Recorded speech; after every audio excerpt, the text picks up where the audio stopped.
بسم اللہ الرحمن الرحیم۔ السلام علیکم، میں ہوں رشید صافی، آپ دیکھ رہے ہیں پروگرام ریاست۔ ناظرین، آپ جانتے ہیں کہ سرکاری سطح پہ بھی اور عوامی سطح پہ بھی اس وقت عشرہ محمد صلی اللہ علیہ وآلہ وسلم کی خوشیاں عروج پہ ہیں۔ امت مسلمہ پوری دنیا میں سرور کائنات حضرت محمد صلی اللہ علیہ وآلہ وسلم کی آمد کی خوشیاں منا رہی ہیں، اور ان خوشیوں کو سرکاری سطح پہ منانے کا بنیادی جو فلسفہ ہے، دراصل وہ سیرت محمد صلی اللہ علیہ وآلہ وسلم کی ترویج ہے۔ بدقسمتی سے مسلمان اور ہم جیسے لاعلم مسلمان حضرت محمد صلی اللہ علیہ وآلہ وسلم کی سیرت پاک سے بہت دور چلے گئے ہیں، اور سرکاری سطح پہ اس دفعہ جو 12 ربیع الاول کی خوشیوں کو جو منانے کا فیصلہ تھا، دراصل اس کا مقصد ہی یہی تھا کہ پاکستانی عوام، مسلمان عوام، ان کو حضرت محمد صلی اللہ علیہ وآلہ وسلم کی سیرت پہ کاربند بنایا جائے۔ ان کی عظمت اور کبریائی تو سب کے سامنے ہے، لیکن ان کی سیرت کے جو بہترین نمونے ہیں اس کو فالو کرنے کی بحیثیت معاشرہ ہمیں اشد ضرورت ہے۔ اس وقت جو ہمارے ارد گرد پریشانیاں ہیں، معاشرتی مسائل ہے، بے راہ روی ہے، جو ہم ایک دوسرے کے جو ہمارے درمیان نفرتیں ہیں، ان کو ختم کرنے کا واحد ذریعہ اگر قرآن پاک کے بعد ہے تو وہ صرف سیرت محمد صلی اللہ علیہ وآلہ وسلم پہ کاربند ہونا ہے۔ اسی مناسبت سے ہم نے آج پروگرام ریاست کو ترتیب دیا ہے، اور ہمارے ساتھ اسٹوڈیو میں بہت ہی محترم اور قابل قدر مہمان موجود ہیں۔ ان سے ہم جاننے کی کوشش کریں گے کہ اس وقت جو پاکستان میں سیرت محمد صلی اللہ علیہ وآلہ وسلم کے حوالے سے جو اہمیت ہے وہ کتنی زیادہ ضرورت ہے، گرچہ جب سے دنیا قائم ہے، اور خصوصاً 1400 سال پہلے جب اللہ تعالیٰ نے آخری نبی الزمان کے طور پہ حضرت محمد صلی اللہ علیہ وسلم کو ہمارے درمیان بھیجا تھا، اس کے بعد تو ہم سب پہ فرض ہے کہ حضرت محمد صلی اللہ علیہ وسلم کی سیرت کی تقلید کرے، لیکن بدقسمتی سے بحیثیت معاشرہ ابھی تک اس میں ہم مکمل طور پر کامیاب نہیں رہے۔ تو آج جو ہمارے مہمان ہیں اس موضوع کے ماہرین ہیں، ان سے ہم جاننے کی کوشش کریں گے کہ اہمیت کیا ہے جو مسلمان ہے، اس میں کوئی دو رائے نہیں ہے، اور جو ہم پیچھے رہ گئے ہیں اس کی وجوہات کیا ہے۔ تو میں چاہتا ہوں کہ مہمانوں کا آپ سے تعارف کروا دوں۔ پہلے مہمان جو ہے اس موضوع کے انتہائی معتبر نام ہے سید ثاقب اکبر صاحب، ہمارے ساتھ موجود ہوں گے۔ وہ ان سے ہم جاننے کی کوشش کریں گے کہ 12 ربیع الاول کے حوالے سے اور سیرت محمد صلی اللہ علیہ وآلہ وسلم سے ان کے تجربے اور ان کا جو مطالعہ ہے ان سے ہم مستفید ہونے کی کوشش کریں گے۔ شاہ جی، آپ کا بہت شکریہ پروگرام میں آنے کا۔ شکریہ۔ دوسرے مہمان جو ہیں ہمارے، وہ بھی اس موضوع کے بہت ہی قابل قدر نام ہیں۔ سیرت محمد صلی اللہ علیہ وسلم پہ کافی اسٹڈی ہے، اسلامی کئی کتب ان کے جو ہے تخلیق ہیں، اور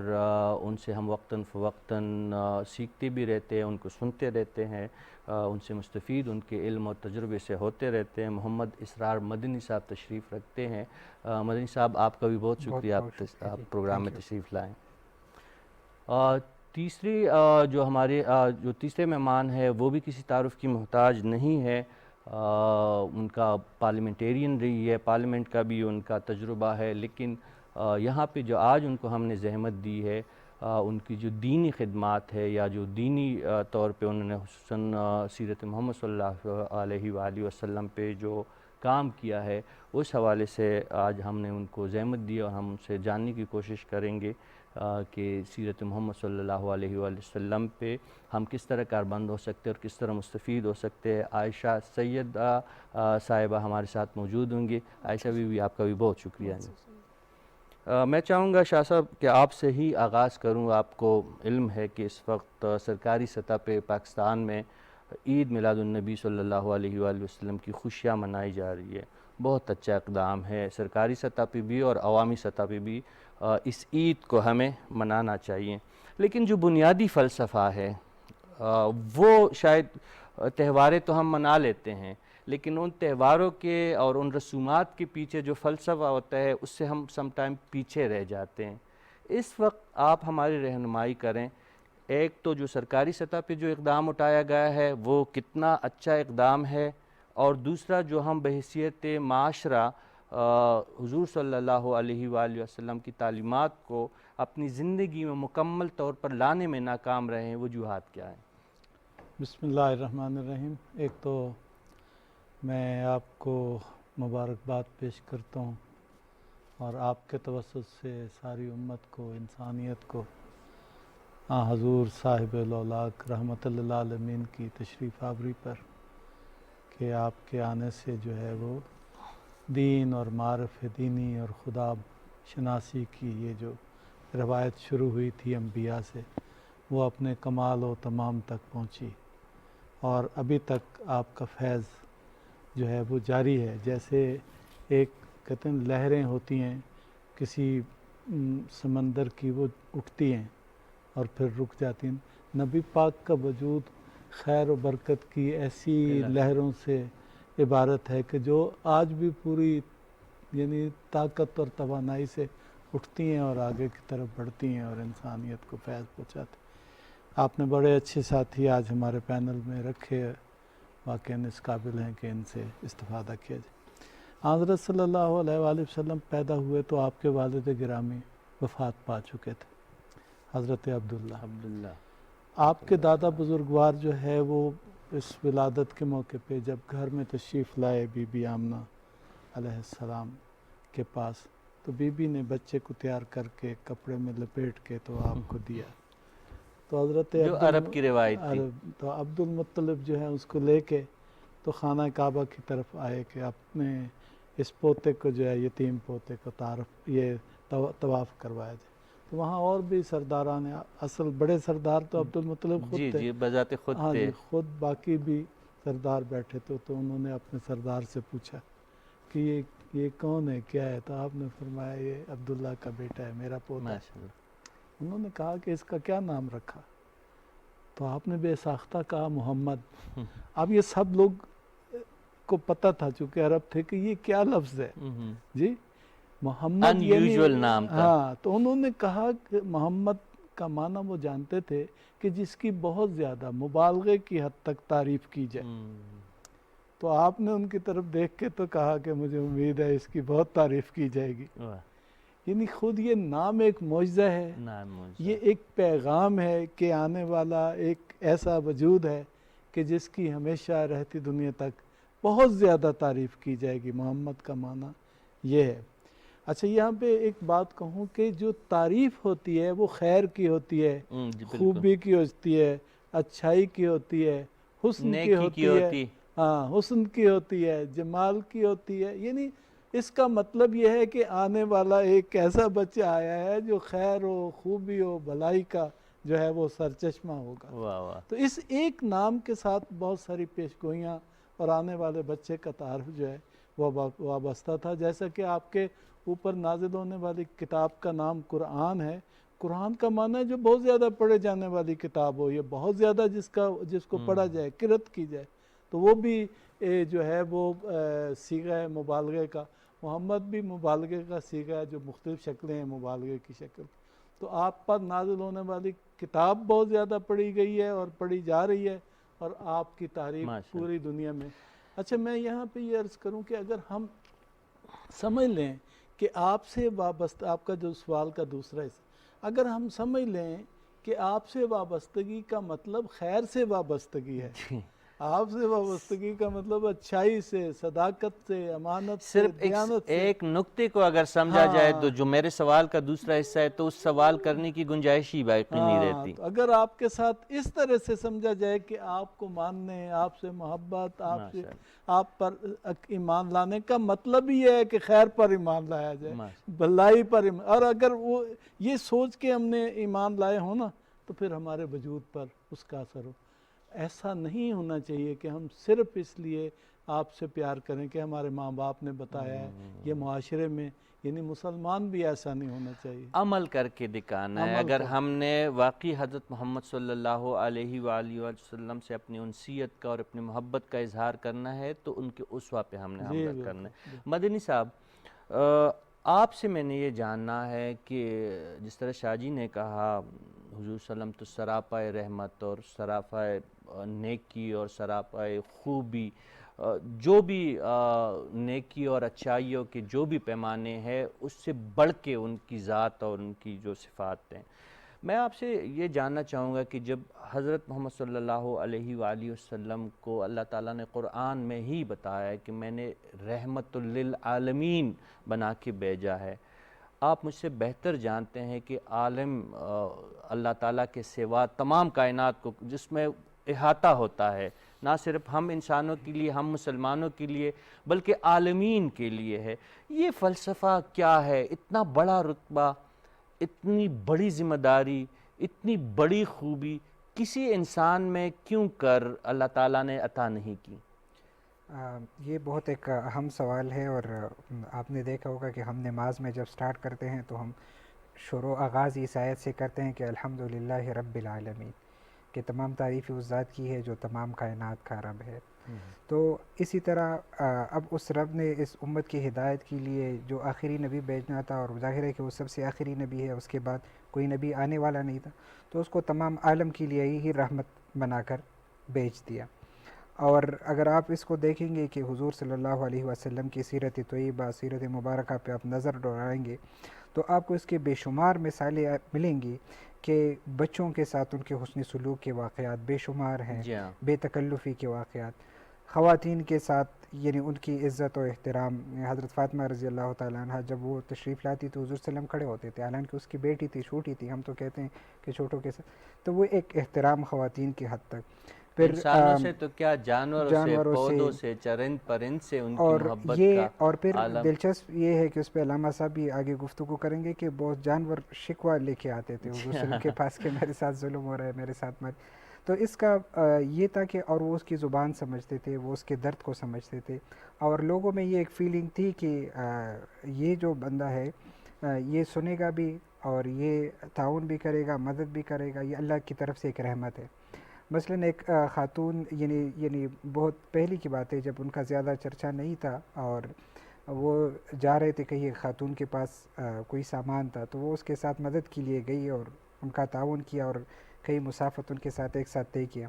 تو اس خاتون نے نصیحت کے طور پر کہا کہ بیٹا میں تمہیں ایک نصیحت کرتا ہوں کہ یہاں ایک بندہ ہے اور اس کا نام محمد ہے اور وہ لوگوں کو بے دین کرتا ہے،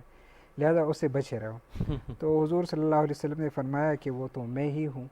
تو اس نے کہا کہ تمہارا کلمہ کیا ہے اور تمہارا ایمان کیا ہے، میں تم پہ ایمان لانا چاہتی ہوں. تو اس سارے عہد میں آپ جائیں گے تو حضور نے نہ ان کا مذہب دیکھا، ان کی کوئی اور چیز دیکھی، بلکہ ایک انسان سمجھ کر، ایک مخلوق سمجھ کر اس خاتون کی مدد کی اور ان کے ساتھ گیا، اور اسی کردار ہی سے نے اس کو اتنا متاثر کیا. اور یہی چیز پھر صحابہ کرام بھی آپ صلی اللہ علیہ وسلم سے لے کے گئے تھے. جب وہ کہیں بھی دنیا میں دعوت کے لیے جاتے تو لوگ کہتے کہ تمہارا دین کیا کہتا ہے، وہ کیسا ہے، تمہارا عقیدہ کیا ہے. بہت سارے سوالات تھے نئے سماج میں خاص کر، تو وہ ایک لفظ کہتے تھے کونو مثلنا، ہمارے جیسے ہو جاؤ. اور ہمارے جیسے ہونے کا مقصد کوئی شکل یا صورت سے زیادہ کردار، کہ ہمارے معاملات دیکھو، ہمارے اخلاقیات دیکھو، ہمارے بہت ساری چیزیں دیکھ لو، اور اس کے بعد آپ پر کو کہ یعنی ہم مدنی کیسے. صاحب آپ کا کہنا یہ ہے کہ رحمت للعالمین، جس طرح عرب کے زمانے میں القابات کا اور خطابات کا ایک روایت تھی، یہ صرف لقب یا خطاب نہیں بلکہ اللہ تعالیٰ کا اس میں چھپا ہوا اپنا ایک فلسفہ، اور اللہ تعالیٰ کے خود اپنے ان کے علم میں ہے شاید کہ حضور صلی اللہ علیہ وسلم کو یہ جو لقب انہوں نے عطا کیا اس کا کیا مقاصد مزید ہو سکتے جو بظاہر ہمارے علم سے شاید باہر ہے. میں چاہوں گا کہ عائشہ بی بی آپ سے بھی اسی موضوع پہ بات کر لوں. حضرت امام احمد رضا رحمۃ اللہ علیہ ان کا ہی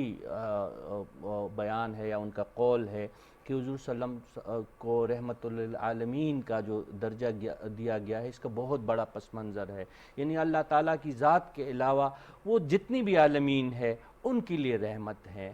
اس بارے میں میں چاہوں گا کہ آپ ہماری رہنمائی کریں. بسم اللہ الرحمن الرحیم. بہت شکریہ رشید صاحب اور پی ٹی وی کے اس اہم موقع پہ ہمیں دعوت دی، اور میں پوری امت کو، پوری انسانیت کو اس دن کی مبارکباد پیش کرتی ہوں. رشید صاحب، وما ارسلناک الا رحمت للعالمین، کون کون سے پہلو ہم دیکھ لیں انسانوں کی، کہ انسانوں کے لیے وہ کس طرح رحمت بن گئے کہ مسجد نبوی میں ایک بدوی آتا ہے اور وہاں پہ گن کرتا ہے اور سارے صحابی دوڑتے ہیں اور حضور صلی اللہ علیہ وسلم ہاتھ سے اشارہ کر کے سب کو پیچھے فرماتے ہیں،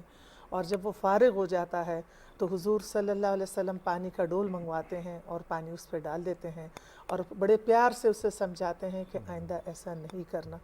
انسانوں کے خواتین کے بارے میں ہو کہ انہوں نے اس وقت جب بچیوں کو زندہ گاڑا جا رہا تھا، عورت کی معاشرے میں کوئی حیثیت ہی نہیں تھی، عورت کو انہوں نے کہاں لا کے کھڑا کیا کہ تمہاری جنت تمہارے ماں کے قدموں تلے، تمہاری جنت 3 دفعہ فرما دیا اور 4تھی دفعہ کہ تمہارے باپ تم پر تمہارا حق جو ہے تمہارے باپ کا ہے۔ اس طرح اگر ہم بچوں کے بارے میں کہیں تو کتنے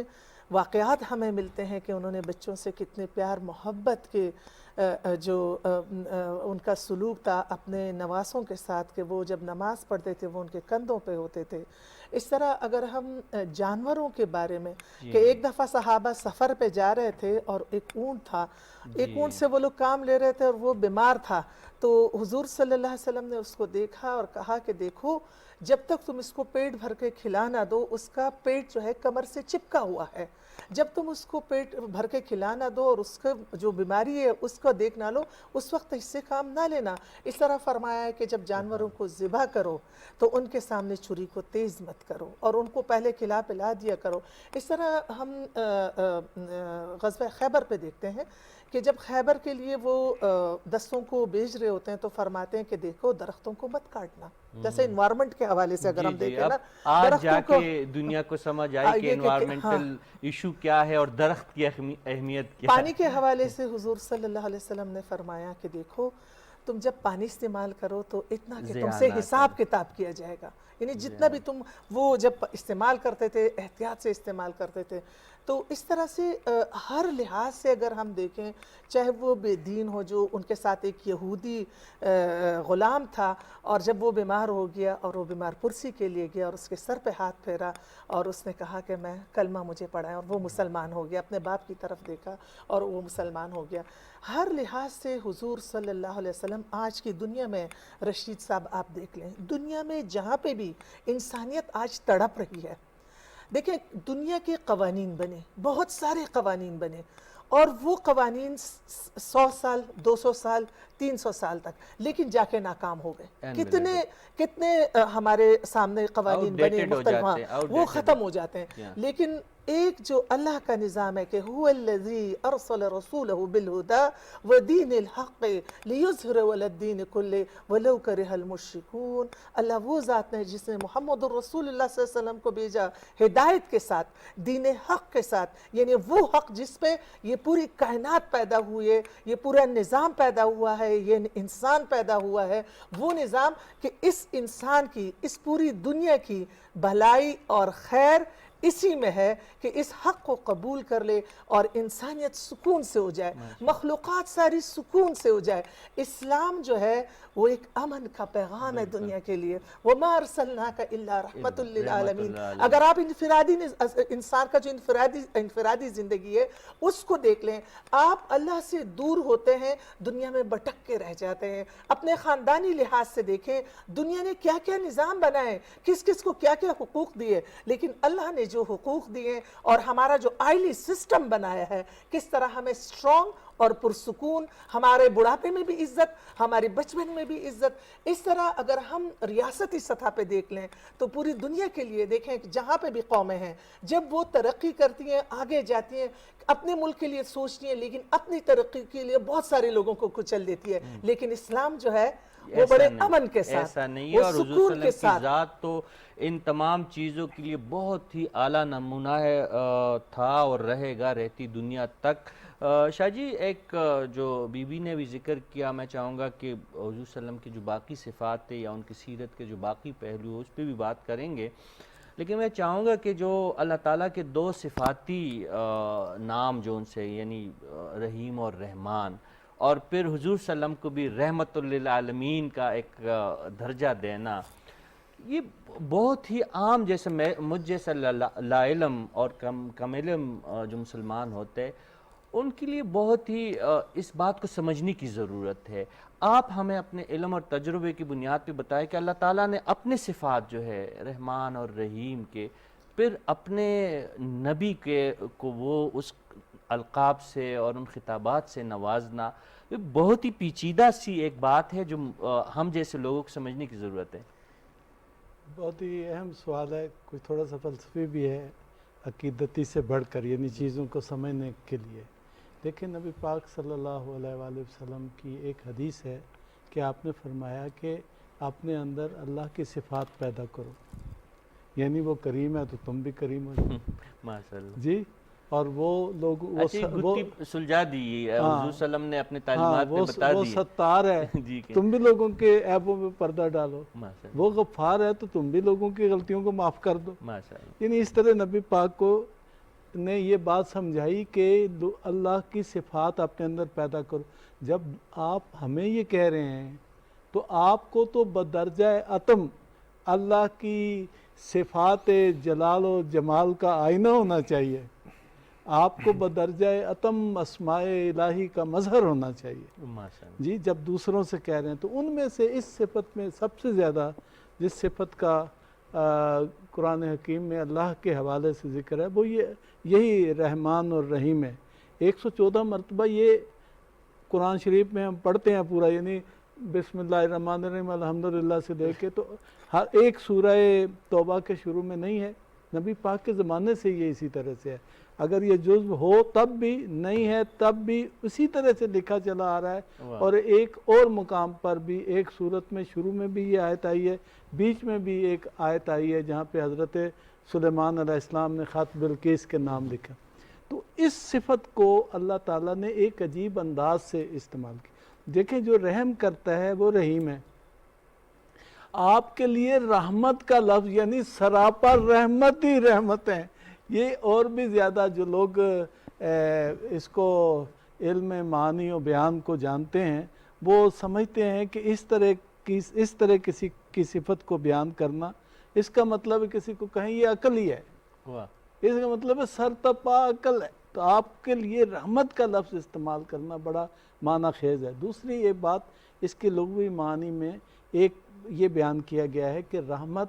دراصل اس استعداد کو، اس صلاحیت کو، اس چیز کو کہتے ہیں جو نشو و نما پیدا کرے، چیزوں کو کمال تک پہنچائے. یعنی آپ آئے تاکہ ساری بشریت کو، انسانیت کو کمال تک پہنچائیں. آپ انسانیت کی تکمیل ہو، کی تکمیل. اور یہ جو فلسفی نقطہ اس میں یہ ہے کہ سارے کے ساری مخلوقات کے لیے جب آپ عالمین کہیں گے تو ہر ایک کو جو ہے وہ کمال تک پہنچانے کے لیے ایک باریک بات ہے، اس پہ زیادہ میں نہیں جاتا. لیکن یہی وجہ ہے کہ آپ دیکھیں نا کہ ایک باغ میں گئے، کسی آپ انصاری کے باغ میں گئے تو جو اونٹ تھا ایک اس باغ کے اندر تو وہ آپ کے پاس آ گیا. آپ کے پاس آ گیا تو آپ کو اس طرح سے آپ کے ساتھ اظہار محبت کرنے لگا.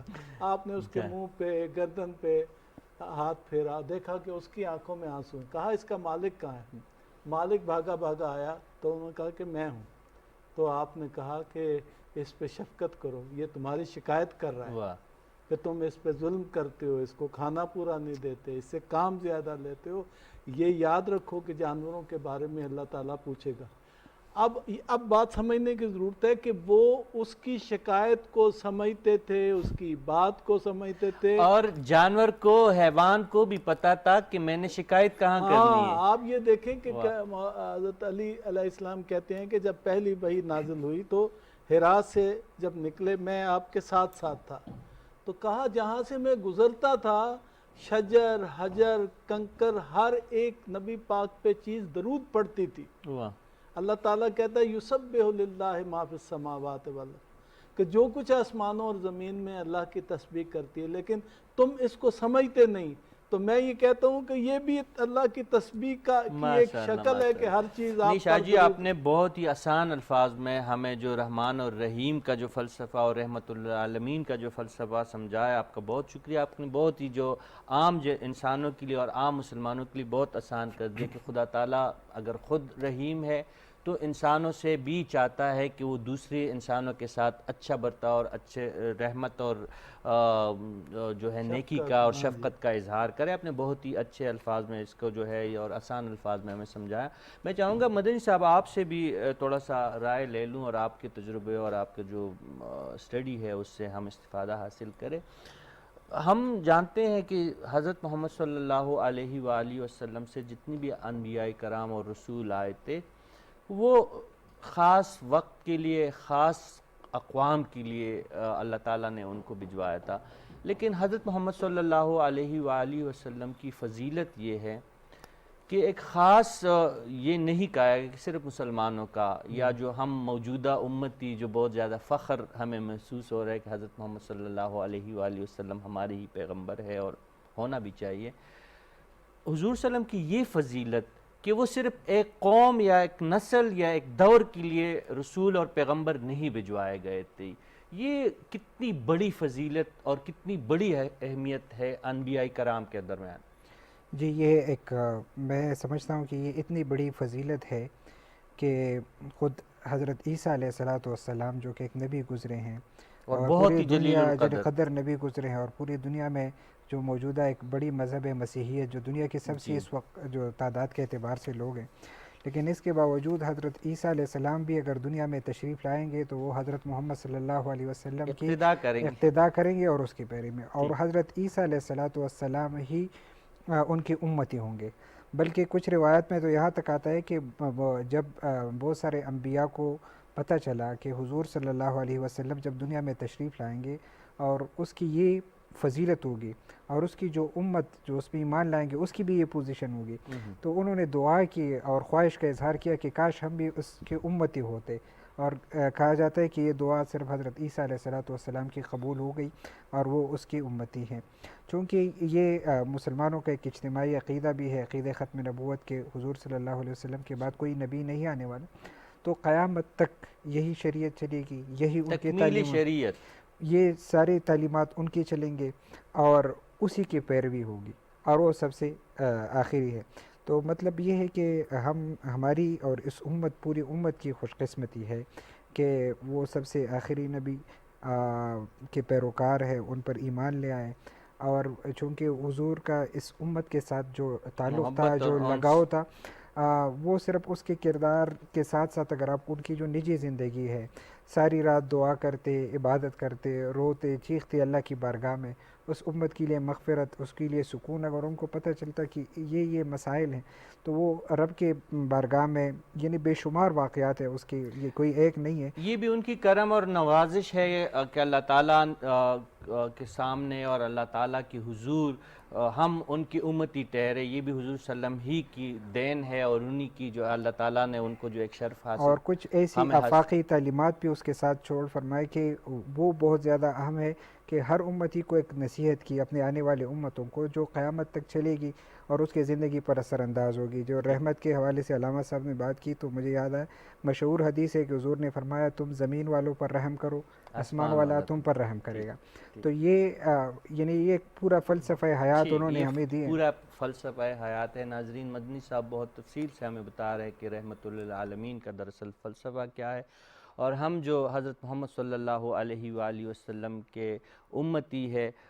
وہ فلسفہ کیا ہے، اور ہم یہ کتنی بڑی خوش قسمتی اور سعادت کی بات ہے۔ لیکن اصل سعادت اور خوشی اور اللہ تعالیٰ کی خوشنودی تب ہی حاصل ہوگی کہ ہم اسوہ رسول صلی اللہ علیہ وآلہ وسلم پہ کاربند ہو، جو تعلیمات اللہ اور اس کے رسول نے ہمیں دی ہیں اس پہ عمل کرنے کی بہت زیادہ ضرورت ہے۔ گفتگو کا سلسلہ اسی طرح جاری ہے، لیکن اس وقت پروگرام ریاست میں ایک وقفے کی طرف جاتے ہیں۔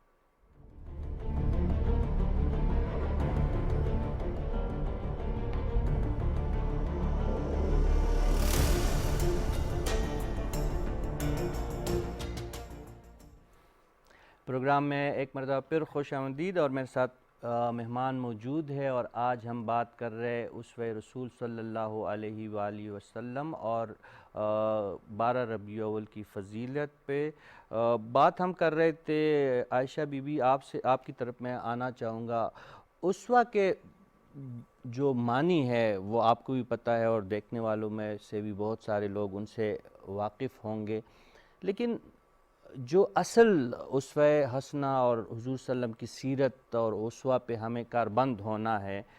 اس کے لیے ہم نے بحیثیت معاشرہ اور انفرادی طور پہ کیا کرنا ہے؟ جس مقصد کے اللہ تعالیٰ نے اتنی بڑی ذمہ داری حضرت محمد صلی اللہ علیہ وآلہ وسلم کو سونپی، پھر تکمیل شریعت ہوئی، پھر خاتم النبیین ٹھہرے، اس کے بعد جو ہے انبیاء کا سلسلہ بھی رک گیا، اب اور انبیاء نے نعوذ باللہ نہ تو آنا ہے، نہ وہ سلسلہ تو بالکل رک گیا ہے۔ ذمہ داری اب ہم پہ، امت پہ عائد ہو چکی ہے۔ ہم نے کس طرح اسوہ حسنہ کو اپنی زندگی میں 100% لے کے آنا ہے، اور جو حضور صلی اللہ علیہ وآلہ وسلم ہمیں تعلیمات دے کے گئے ہیں اور اللہ تعالیٰ کی خوشنودی جس میں ہے، وہ کس طرح حاصل کی جائے گی؟ پاک نبی صلی اللہ علیہ وسلم کی ایک حدیث مجھے یاد آ رہی ہے کہ فرمایا کہ دو چیزوں کو مضبوطی سے تھام لو، کبھی گمراہ نہ ہوگے، قرآن اور میری سنت۔ اور اقبال کا یہ شعر مجھے یاد آ رہا ہے کہ وہ معزز تھے زمانے میں مسلمان ہو کر، اور تم خوار ہوئے تارک قرآن ہو کر۔ تو اللہ کے نبی صلی اللہ علیہ وسلم جو شریعت لے کر آئے، وہ صرف وہ شریعت لے کر نہیں آئے، اور جو ان کا اخلاق تھا۔ حضرت عائشہ رضی اللہ عنہ سے کسی نے پوچھا کہ حضور صلی اللہ علیہ وسلم کے اخلاق کیسے تھے، کیسے ہیں؟ تو حضرت عائشہ رضی اللہ عنہ نے بڑا مختصر اور جامع جواب دیا کہ تم نے قرآن نہیں پڑھا۔ یعنی جو نظام، جو زندگی کا طریقہ، جو ہدایت وہ پیش کر رہے تھے، وہ پریکٹیکل، یعنی قرآن ایک کتاب ہے اور محمد الرسول اللہ صلی اللہ علیہ وسلم عملی نمونہ۔ پھر محمد الرسول اللہ صلی اللہ علیہ وسلم اس قرآن کو پہنچانے کے لیے، جیسے عملاً تو اسلام سے پہلے اگر ان کا امین اور صدیق، اور بعد میں جب ان پر وحی کا نزول شروع، کتنے کفاروں نے کوشش کی کہ کیا کیا نام ان کو دے، لیکن کوئی نام ان کے ساتھ نہیں جچتا تھا۔ تو حضور صلی اللہ علیہ وسلم اپنی ذاتی زندگی میں اس قرآن کو عملاً کہ لَقَدْ كَانَ لَكُمْ فِي رُسُولِ اللَّهِ أُسْوَةٌ حَسَنَةٌ اللہ رب العزت نے قرآن پاک میں فرما دیا۔ ان کی زندگی میں اگر کوئی بھی چیز آئی تو وہ اللہ نے قرآن میں بیان کر دی، کہ جیسے حضرت زینب رضی اللہ عنہ کا نکاح تھا اور وہ اس بات کو دل میں رکھے ہوئے تھے، اللہ رب العزت نے کھول دیا اس کو۔ جیسے وہ شہد کا سورہ تحریم میں وہ واقعہ آتا ہے، تو اللہ رب العزت نے وہ بھی بتا دیا۔ یعنی پاک نبی صلی اللہ علیہ وسلم کی زندگی تمہارے لیے، انسانیت کے لیے بلا روک بلا ٹوک، اللہ کی مطلب اللہ تعالیٰ اس کو دیکھ کے ان کی ایک تربیت اور وہ اپنا ساری زندگی گزارا تھا۔ پھر دوسری چیز رشید صاحب کہ انہوں نے صرف یہ نہیں کہ عملی نمونہ پیش کیا، لیکن وہ اس دنیا سے جب جا رہے تھے تو اس نظام کو 2/3 دنیا پہ غالب کر کے، ہمیں کوئی لٹھڑا پتھڑا نظام نہیں دیا، ہمیں کوئی کمزور دین نہیں دیا، ایک مضبوط ریاست دی۔ اچھا، اس کے ساتھ ہم دیکھتے ہیں کہ وہ مخلوق کو یہ ہدایت پہنچانے میں کیسے ہیں کہ اللہ رب العزت کو بھی دخل اندازی دینی پڑتی ہے کہ وہ دن میں سارا دن لوگوں کو نصیحت، ایک عملی نمونہ اور پوری ریاست وہ چلانا، اور اس کے ساتھ جب وہ رات ہوتی ہے تو سجدے میں وہ اتنا روتے ہیں کہ اللہ رب العزت مداخلت دیتا ہے اور فرماتا ہے کہ اے محمد صلی اللہ علیہ وسلم، تم تو اپنے آپ کو ہلاک ہی کر ڈالو، یہ کہ یہ لوگ ایمان نہیں لاتے۔ یعنی طائف کے واقعے میں ہم ان کو دیکھتے ہیں جو 3 سرداروں نے ان کے ساتھ کیا، لیکن حضور صلی اللہ علیہ وسلم جب فرشتہ آیا اور فرشتے نے کہا اگر آپ کہیں اللہ نے مجھے بھیجا ہے کہ ان دونوں پہاڑیوں کے بیچ میں ان کو میں پیس دوں، ان کا جواب کیا تھا؟ نہیں، ہو سکتا ہے ان کی نسلوں میں کوئی مسلمان ہو، ان کی نسلوں میں کوئی ہدایت پہ آ جائے، تو محمد الرسول اللہ صلی اللہ علیہ وسلم تو وہ ہدایت۔ اور ایک جو میں آخری بات کہوں گی کہ محمد الرسول اللہ صلی اللہ علیہ وسلم جب عبداللہ ابن مبارک کو ایک دن کہتے ہیں کہ تم تلاوت کرو، اور وہ سورہ نساء کی تلاوت شروع کرتے ہیں، اور اس آیت پر جب آتے ہیں کہ کیسا ہوگا وہ وقت جب ہر امت سے ہم پیغمبر اٹھائیں گے اور وہ گواہی دیں گے اپنے امت کو پہ کہ ہم نے یہ پیغام ان کو پہنچا دیا، اور اے محمد صلی اللہ علیہ وسلم ہم تم کو اٹھائیں گے پھر پوری انسانیت پر۔ اور حضور صلی اللہ علیہ وسلم کے اتنے آنسو جاری، اور فرمایا عبداللہ چپ، اور روتے رہے کہ کیا میں نے وہ ذمہ داری پوری کر دی؟ اور ان کا جو خطبۃ الوداع ہے، خطبۃ الوداع میں وہ کیا فرماتے ہیں کہ مجھے جو پروردگار نے جس کام کے لیے بھیجا تھا، کیا میں نے تم سب کو وہ پہنچا دیا؟ سب بیک آواز عرفات کے میدان میں کہتے ہیں ہاں یا رسول اللہ صلی اللہ علیہ وسلم، اور وہ آسمان کی طرف اپنی انگلی اٹھاتے ہیں اور فرماتے ہیں اللہم اشہد 3 دفعہ، اللہ تو گواہ رہنا، اللہ تو گواہ رہنا۔ اور رشید صاحب پھر جب وہ سب عرفات کی طرف منہ فرماتے ہیں تو کہتے ہیں جس پیغام کے ساتھ میں دنیا میں بھیجا گئے ہوں وہ میں نے تم تک پہنچا دیا، اور یہ ذمہ داری اب میں تمہارے کندھوں پہ ڈالتا ہوں۔ امت محمد صلی اللہ علیہ وسلم پہ یہ ذمہ داری ڈالی کہ جو یہاں نہیں موجود، جو پیدا نہیں ہوئے، اب اس کے بعد جو ہے یہ ساری ذمہ داری اس لیے کہ محمد الرسول اللہ صلی اللہ علیہ وسلم نے خود فرما دیا کہ میری مثال ایسی ہے جیسے کسی نے کپڑا پھاڑ دیا ہو اور اس کا آخری دھاگا باقی ہو اور وہ بس قیامت ہے۔ بالکل عائشہ بی بی، آپ نے جو حجت الوداع اور آخری خطبہ کا جو ذکر کیا وہ تو ایک ایسی دستاویز ہے کہ اگر آج اس پہ انسانیت، تو کیا اگر صرف مسلمان بھی اس پہ عمل پیرا ہو تو یہ دنیا گلزار بن جائے، اور یہ جو ہم بیچ میں ایک دوسرے کو جو ہم نفرتیں ہیں اور دوسرے کے ساتھ عداوت ہے، اس کا تو نام و نشان ہی نہیں رہے گا۔ وہ تو بہت انسانیت کے اعلیٰ معیار کا ایک ایسا درس ہے کہ اگر اس پہ ہم 50% بھی عمل کرے تو یہ پوری دنیا جنت بن سکتی ہے۔ شاہ صاحب، یہ دوسرا تھوڑا سا بحث کو اور اس موضوع کو، یہ تو بہت ہی وسیع موضوع ہے اور بہت ہی دلاویز اور بہت ہی دلچسپ اور دل کو چھو لینے والا موضوع ہے، اس پہ تو گھنٹوں بات ہو سکتی ہے۔ میں چاہوں گا کہ بعض تصوف میں تو بہت کھل کے اور بعض صوفیاء کرام بھی اس حوالے سے بہت کھل کے بات کرتے ہیں، بلکہ بعض علماء کرام بھی اس بات پہ متفق ہیں، ان کی تعلیمات ہے کہ دراصل قرآن حکیم اور سیرت النبی صلی اللہ علیہ وآلہ وسلم ایک ہی چیز ہے، ایک ہی ان کا مقصد اور ایک ہی فلسفہ ہے۔ ہم آپ سے سمجھنا چاہتے ہیں کہ واقعی ایسا ہی ہے کہ قرآن اور سیرت النبی صلی اللہ علیہ وآلہ وسلم دراصل ایک ہی چیز کے دو نام ہیں؟ بڑا اہم سوال آپ نے کیا ہے۔ بی بی نے بھی اس طرف اشارہ کیا، ام المومنین حضرت عائشہ کی روایت کی روشنی میں میں عرض کروں کہ یعنی ختم نبوت کی ایک دلیل یہ ہے کہ آپ جو پیغام لائے وہ پوری طرح محفوظ ہے، نہ فقط یہ کہ معنی کے اعتبار سے اپنے اصل الفاظ کے ساتھ وہ محفوظ ہے۔ جب ایک کتاب جو ہر لحاظ سے کامل پیغام رکھتی ہے وہ محفوظ ہو تو کسی اور نبی کی ضرورت نہیں کہ وہ آئے کہ اس کے اوپر اسی طرح سے ہر دور میں انسانیت کو ایک کامل نمونے کی ضرورت ہے۔ ہر دور کا انسان اگر کہیں آگے بڑھا ہے تو اس کو مزید پیش رفت کرنی ہے تو ایک نمونے کی ضرورت ہے۔ تو جو ارتقائی تقاضے بھی ہے، حالات کے ارتقائی تقاضے بھی تبدیلیاں چاہتے ہیں۔ حضرت کی سیرت کی بنیادی باتیں قرآن حکیم کے اندر محفوظ ہیں، اور جو ذخیرہ اس کے بعد ہے اس کو ہم پرکھیں گے اسی کی روشنی میں جو قرآن حکیم کے اندر محفوظ ہے۔ لہذا سیرت محفوظ ہے، آپ کی تاریخ محفوظ ہے، آپ کا لایا ہوا آسمانی نسخہ وہ محفوظ ہے، اور وہ یہ صلاحیت رکھتا ہے کہ ہر دور میں انسان کی رہنمائی کر سکے اپنے اصولوں کے ساتھ۔ دیکھیں لفظ سیرت روش حیات کو کہتے ہیں، یعنی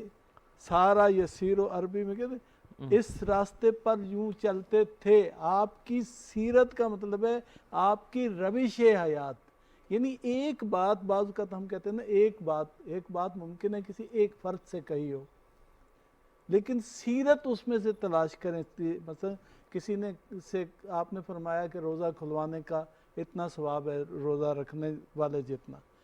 تو کسی نے کہا کہ اس کا مطلب یہ عمرہ ہی ثواب حاصل کر سکتے ہیں، تو آپ نے فرمایا نہیں، چاہے کھجور کے ایک دانے سے ہو۔ پھر اب آپ دیکھیں کیا یہاں پہ مراد یہ ہے کہ کھجور کھلانا سنت ہے یا سیرت ہے؟ نہیں،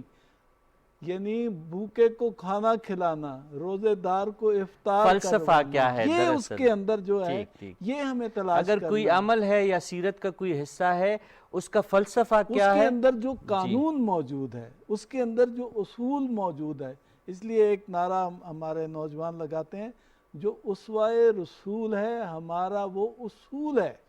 یعنی اس کو بطور اصول ہم نے اخذ کرنا ہے، اور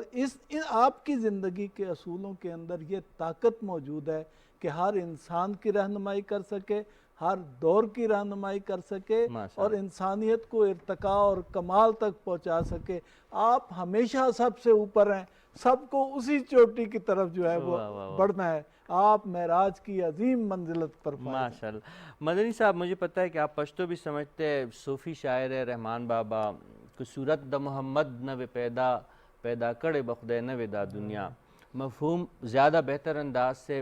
میرے خیال میں ناظرین کو آپ بھی بتا سکتے, لیکن اگر میں مختصراً کہوں کہ اللہ تعالیٰ کبھی بھی تخلیق کائنات نہ کرتے اگر حضرت محمد صلی اللہ علیہ وآلہ وسلم کی آمدی دنیا نہ ہوتی.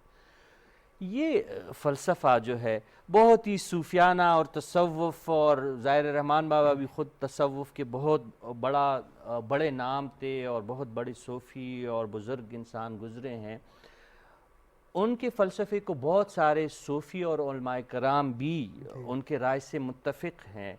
آپ کی رائے میں جاننا چاہتا ہوں کہ یہ کیا فلسفہ ہے کہ واقعی اللہ تعالیٰ اگر تخلیق کائنات کا مقصد ہی دراصل حضرت محمد صلی اللہ علیہ وآلہ وسلم کو ہمارے درمیان اور رہنمائی کے لیے ہی بھیجنا تھا؟ جی یہ بالکل رحمان بابا کی جب آپ مثال دے رہے ہیں تو صرف عبد الرحمن بابا کی نہیں بلکہ اور بھی کئی شعراء کے اس طرح کے کلام موجود ہیں اور جس میں اس کی طرف اشارہ, اور صرف یہ نہیں ہے بلکہ بہت سارے علماء فضلاء نے بھی اس پہ لکھا ہے. دراصل اگر آپ دیکھیں گے تو یہ ایک پورے خدائی اسکیم کا ایک باقاعدہ حصہ تھا اس پلان کا, اور اس میں آپ دیکھیں گے کہ جیسے میں نے پہلے عرض کیا کہ حضرت عیسیٰ علیہ السلام پر جب یہ کھلا گیا یہ راز, تو انہوں نے کہا کہ میری خواہش ہوگی کہ حضرت محمد صلی اللہ علیہ وسلم کی امت میں آؤں اور یہ میرے لیے سعادت ہوگی. تو اس خدائی اسکیم کے تحت اگر آپ دیکھ لیں گے تو یہ بہت پہلے سے اللہ تعالیٰ کا ایک پورا پلان تھا, اور اس کے تک انہوں نے حضور صلی اللہ علیہ وسلم کو تو یہ ایک بہت بڑا فیکٹر ہو سکتا ہے, اور میرے خیال سے رحمان بابا کی رائے اس حوالے سے بہت اہم بھی ہے, اور بلکہ ایک بہت اصولی رائے ہے جو اہل علم کے ہاں پائی جاتی ہے. اور اس کے علاوہ کیونکہ اس کی وجہ یہ ہے کہ آخری شریعت جب اللہ تعالیٰ لے کے آئے ہیں, آخری کتاب اللہ تعالیٰ کی کتاب, اور پھر آخری نبوت, پھر آخری شریعت, پورا آخری امت, تو یہ ساری چیز اس طرف اشارہ کرتی ہے کہ یہ جو اس خدائی کائنات کا جنہوں نے اس کا وجود پیدا کرنا تھا اور اس کو لانا تھا, یہ اس پورے سسٹم کا یہ ایک آخری اور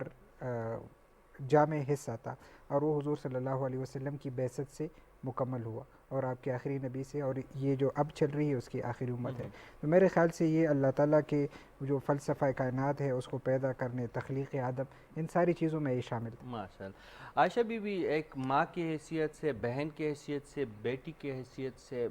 میں جاننا چاہوں گا اسوہ رسول صلی اللہ علیہ وسلم کی تناظر میں بچوں کے لیے حضرت محمد صلی اللہ علیہ وسلم کو اسوہ حسنہ بدقسمتی سے ہم قرآن پاک پڑھا کے, ناظرہ کروا کے, اور اگر بہت زیادہ بڑا تیر مارتے ہیں تو حافظ قرآن بنا دیتے ہیں. لیکن کبھی بھی بعض خاندان تو اللہ تعالیٰ کی ان پہ خاص مہربانی ہوتی ہے کہ اپنے بچوں کو قرآن کے ساتھ ساتھ حدیث اور اسوہ کی تعلیم بھی اس پہ بھی زیادہ زور دیتے ہیں. لیکن عمومی جو میں بات کر لوں, بدقسمتی یہی رہی ہے کہ اسوہ حسنہ سے ہم نے اپنے بچوں کو بہت دور رکھا. ایک تو یہ بتائیے گا کہ ہم اس تاثر کو کس طرح درست کر سکتے ہیں, جو دین کا اصل فلسفہ, تب ہی ممکن ہوگا کہ نئی نسل اس سے روشناس ہو. دوسری بات ہے کہ حضرت محمد صلی اللہ علیہ وآلہ وسلم کا آپ نے ذکر کیا نا پہلے کہ خصوصی شفقت کا مظاہرہ تھا بچوں کے ساتھ. ہم بچوں کو ڈانٹتے ہیں, نماز اگر صحیح نہیں پڑھتے, سجدہ صحیح نہیں کرتے, بالکل انہیں بتانا چاہیے کہ صحیح عبادات کیا ہے. مسجد میں اگر چھوٹے بچے جو نابالغ ہوتے ہیں وہ اگر احترام مسجد میں خلل ڈالتے ہیں, والدین بہت سختی سے پیش آتے ہیں, گرد و پیش کے لوگ ان سے بہت سختی کرتے ہیں. یہ جو حضور صلی اللہ علیہ وسلم کا بچوں کے ساتھ جو رویے تھا وہ تھوڑا سا ہم آپ سے مزید جاننا چاہتے ہیں. اور جو میں نے پہلے سوال کا جو پہلے مرحلہ ہے کہ اسوہ رسول سے بچوں کو جو ہم دور رکھ رہے ہیں, اس میں ہم کتنی بڑی غلطی کا مرتکب ہو رہے ہیں. رشید صاحب بہت اہم سوال ہے, اور آپ نے ماں اور ایک بیٹی اور ایک بہن کی حیثیت سے جیسے ہم حضرت فاطمہ رضی اللہ عنہ کو دیکھتے ہیں کہ جب وہ امام حسن امام حسین رضی اللہ عنہ ان کی تربیت کرتی ہیں تو وہ قرآن پڑھ رہی ہوتی ہیں, چکی پیستی ہیں, قرآن پڑھ رہی ہوتی ہیں. ایک ماں جب بچے کی تربیت کرتی ہے اس کی پیدائش سے پہلے ماں باپ کی وہ تربیت شروع ہو جاتی ہے کہ حلال کھانا، حرام سے بچنا، جو حضور صلی اللہ علیہ وسلم نے فرمائے کہ ایک مطلب دعا کی قبولیت کے بارے میں آپ کو بتا دوں، بہت ساری احادیث ہیں